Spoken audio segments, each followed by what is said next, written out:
Okay. हाँ, हाँ, तो सर ये हम जानना चाहते हैं कि जिस तरह से ये लोग बोल रहे हैं कि माहौल तो बहुत खराब है। कौन जिस लोग? तरह का लहर चल रहा था, कौन लोग बोल रहे हैं? बीजेपी बोल रही कि हाँ, हाँ। एक बड़ा माहौल था पिछले चुनावों में कि एक लहर थी।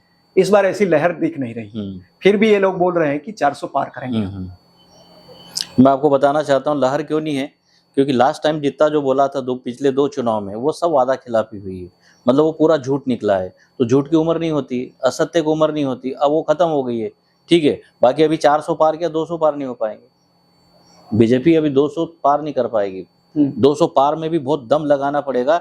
इसलिए मैं आपको बताना चाहता हूँ कि जितने टॉप लीडर हैं बीजेपी के, सबके फेस एक्सप्रेशन देखना, उनके सब मुरझा गए हैं। ये है।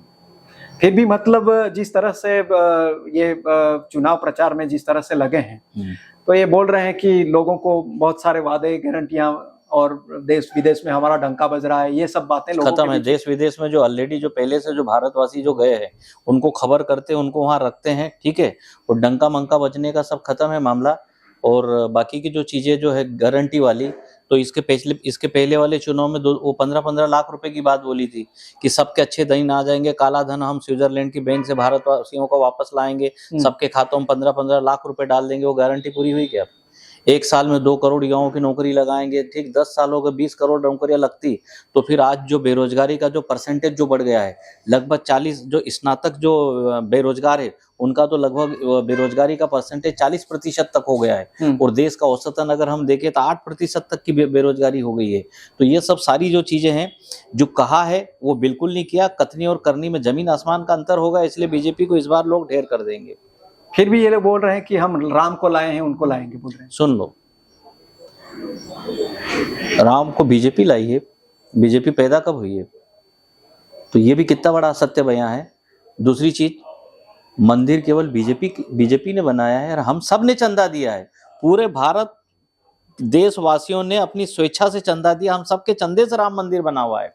और उसके बाद जब ताले खुलवाने की बात आई है, जब भी इन्वॉल्वमेंट जो कांग्रेस पार्टी की सरकारों के प्रधानमंत्रियों का कांग्रेस के रिजीम में जो होना चाहिए, तो कांग्रेस का इनसे ज्यादा बड़ा योगदान है। लेकिन कांग्रेस जो करती है उसको कहती नहीं। जैसे मैं विधायक हूँ, मेरी विधानसभा क्षेत्र से मैंने 342 मंदिर बनाए हैं, तो मैं उसका ढिंढोरा पीटूंगा क्या? ये तो एक मंदिर की बात करते हैं, हमने 342 मंदिर बनाए हैं, ऑन द रिकॉर्ड है। हमने अपनी विधायक निधि से 9 करोड़ रुपए हमने दिए हैं। तो भाजपा का कथनी और करनी में जमीन आसमान का अंतर है। और अभी पूरी तरह से बौखलाई हुई और इस चुनाव में ढेर हो जाए, खत्म हो जाएगी। ये जो लोकसभा है उसमें क्या मुद्दे हैं आप कांग्रेस के मुद्दे हमारे ये कि जो बेसिक लोगों की जो रिक्वायरमेंट है वहां पर, गांव वालों की, जिनकी भी जो मान लो कोई नगर का वार्ड है, कोई नगर पंचायत है, नगर पालिका है, नगर निगम है, कोई ग्राम पंचायत है, ठीक है। तो वहां की जो बेसिक जो आवश्यकता है वो हमारा एजेंडा है। सबसे बड़ा इस देश में अगर पलायन होता है तो मध्य प्रदेश से है, और इसी लोकसभा के क्षेत्र से। बिल्कुल। क्या कहना चाहिए? बस भाजपा की सरकार पिछले 20 साल से वो इसका कारण है। भाजपा की सरकार में रहना उसका एक कारण है पलायन में। कुछ भी नहीं कर पाई। कांग्रेस की सरकार देश में थी तो मनरेगा कितना चलता था? 500 और 1000 के नोट मजदूरों के पास डिपॉजिटेड हुआ करते थे। जैसे ही अनाउंसमेंट हुआ कि 500 1000 का नोट बंद हो रहा है, तो मजदूर 1000 के नोट लाखों की संख्या में लेकर आते थे। तो जब से मनरेगा गया, जब से मनमोहन सिंह जी की देश में सरकार गई है, तब से सब खत्म हो गई है। योजनाएं खत्म हो गई, फंड आना खत्म हो गया, क्योंकि दोनों सरकारें कर्जे में इतनी डूबी हुई है कि वो खुद ही अपने आप खत्म हो चुके हैं। सरकारें खत्म हो चुकी है। जैसे मैं मध्य प्रदेश की बात करूं तो लगभग पौने 4 लाख करोड़ का कर्जा है मध्य प्रदेश की सरकार के ऊपर। और मतलब इससे कई गुना जो है भारत सरकार के ऊपर है। भारत सरकार जो रही है, जो 55 साल में कांग्रेस की सरकारों में जितना कर्जा नहीं है, उससे कई गुना है नरेंद्र मोदी जी की सरकार ने कर्ज ले लिया। तो ये कहावत जो है कर्ज लेकर घी पीने वाली, वो कहावत इन पे भाजपा की सरकारों के ऊपर और भाजपा के नेताओं के ऊपर वो कहावतें चरितार्थ होती है। सबसे ज्यादा लोग यहाँ से स्वास्थ्य के लिए गुजरात में आते हैं। क्या इस एरिया में क्या स्वास्थ्य की सुविधाएं नहीं? सब स्वास्थ्य सेवाएं ठप है, खत्म है, चरमराई हुई है, व्यवस्थाएं एंड है। कोई बस की बात नहीं।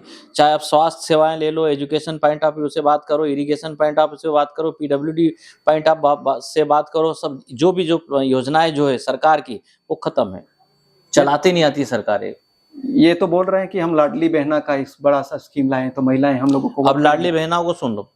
लाडली बहनाओं का इनने 4 महीने 5 महीने 4 महीने पहले शुरू किया था 1000 रुपए से। चुनाव, विधानसभा की चुनाव के चलते उसको 1200-1250 रुपए तक किया और महिलाओं से कमिटमेंट किया था कि विधानसभा चुनाव के बाद हम 3000 कर देंगे। लगभग करीब 1.5 से पौने 2 करोड़ महिलाओं को दिए। अब वो महिलाएं इंतजार कर रही है कि 3000 तो किए नहीं, अब उन्हीं महिलाओं का वोट देखना कैसा रिवर्स गियर लगेगा और कांग्रेस के लिए वोट पड़ेगा। वो महिलाएं धोएगी। अब महिलाओं के साथ जो अन्याय हुआ है, जैसे मणिपुर वाला, क्या ये सारे मुद्दे लोग याद रखेंगे? बिल्कुल याद रखेंगे, भूलेंगे नहीं। चाहे मणिपुर की वो महिलाओं के साथ और अन्य परिवारों के साथ वहाँ जो घटनाएं हुई है, मध्य प्रदेश में निमावर की, नीमच की जो घटनाएं हुई है, मऊ की घटना हुई है, सीधी की घटना हुई है, किसी भी घटना को कोई भूलेगा नहीं और उसका भी इनके अगेंस्ट वोटिंग पड़ेगी। मतलब लोग उनके अगेंस्ट में इस बार वोट करेंगे? बिल्कुल वोट करेंगे। और आप लोग, कांग्रेस जीत रही है? कांग्रेस जीत रही है, पोरलाल खरते जी अच्छे वोटों से जीतेंगे और हम लोग उसी तैयारी के लिए आए कि राहुल गांधी जी की यहाँ देखी, पहले 7 तारीख को राहुल गांधी जी की सभा तय हुई। जब राहुल गांधी जी की खरगोन जिले के सहगांव में सभा तय हो गई तो पीएम की 6 तारीख को थी यहाँ, तो उनने 7 को कर ली।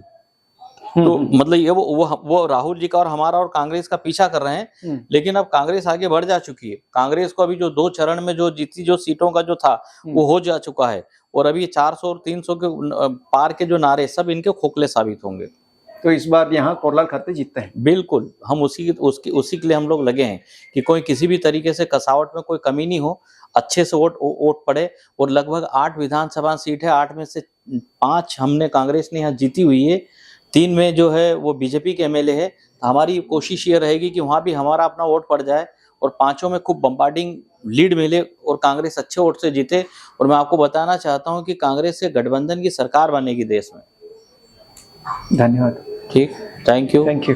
ओके, ठीक, आपका